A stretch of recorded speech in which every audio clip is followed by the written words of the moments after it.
മുന്നറിയിപ്പൊക്കെ ഉള്ളൊരു ദിവസമാണ് ഇന്ന്. നമുക്ക് കാലാവസ്ഥ നോക്കാം സ്കൈ വാച്ചിലേക്ക്.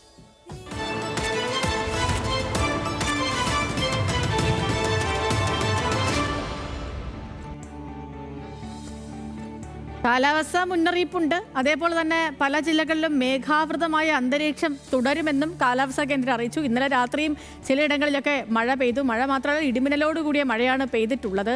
ഇന്നും അതുകൊണ്ട് തന്നെ മഴ ലഭിക്കാനുള്ള സാധ്യതയാണ്. നമ്മുടെ മാപ്പ് നോക്കുമ്പോൾ തന്നെ അറിയില്ല. ഇന്നിപ്പം സംസ്ഥാനത്ത് മഴ മുന്നറിയിപ്പുണ്ട്. കാസർഗോഡുണ്ട്, അതേപോലെ കണ്ണൂരുണ്ട്, കോഴിക്കോടുണ്ട്. ഈ 3 ജില്ലകളിലും മാപ്പിൽ യെല്ലോ അലേർട്ടാണ് നൽകിയിരിക്കുന്നത്. ഈ ജില്ലകളിൽ ഇടിമിന്നലോടുകൂടിയ നേരിയ മഴ ലഭിച്ചേക്കുമെന്നാണ്. മറ്റ് ജില്ലകളിൽ പ്രത്യേകിച്ച് മഴ മുന്നറിയിപ്പൊന്നുമില്ല, ഗ്രീൻ അലേർട്ട് തന്നെയാണ്. അപ്പോൾ ഇതുപോലെ തന്നെ മത്സ്യബന്ധനത്തിന് മറ്റ് തടസ്സങ്ങളൊന്നും ഇല്ല കേട്ടോ. മഴ ഉണ്ടാകും എന്ന് പറയുമ്പോഴും ചൂടിനും ഒരു കുറവുമില്ല. ഇന്നലെയൊക്കെ നമ്മൾ പകൽ സമയം പൊള്ളുന്ന ചൂടാണ് അനുഭവിച്ചത്. അതേപോലത്തെ ഒരു സമാന കാലാവസ്ഥ പലയിടങ്ങളിലും തുടരുമെന്നും പറയുന്നുണ്ട്. നല്ല ചൂടുള്ള ദിവസം തന്നെയാണ് ഇന്നും. വിവിധ ജില്ലകളിലെ താപനില നമ്മൾ പരിശോധിച്ചാൽ തിരുവനന്തപുരത്ത് തുടങ്ങാം അല്ലേ. തിരുവനന്തപുരത്ത് 33 ഡിഗ്രി സെൽഷ്യസ് ആയിരിക്കും കൂടിയ താപനില. കുറഞ്ഞ താപനില 24 ഡിഗ്രി സെൽഷ്യസ്. എറണാകുളത്തെ ഇന്നത്തെ ഉയർന്ന താപനില 32 ഡിഗ്രി സെൽഷ്യസ് ആണ്. കുറഞ്ഞ താപനില 26 ഡിഗ്രി സെൽഷ്യസും. കോഴിക്കോട് ഇന്ന് ഉയർന്ന താപനില 35 ഡിഗ്രി സെൽഷ്യസും കുറഞ്ഞ താപനില 27 ഡിഗ്രി സെൽഷ്യസുമാണ്.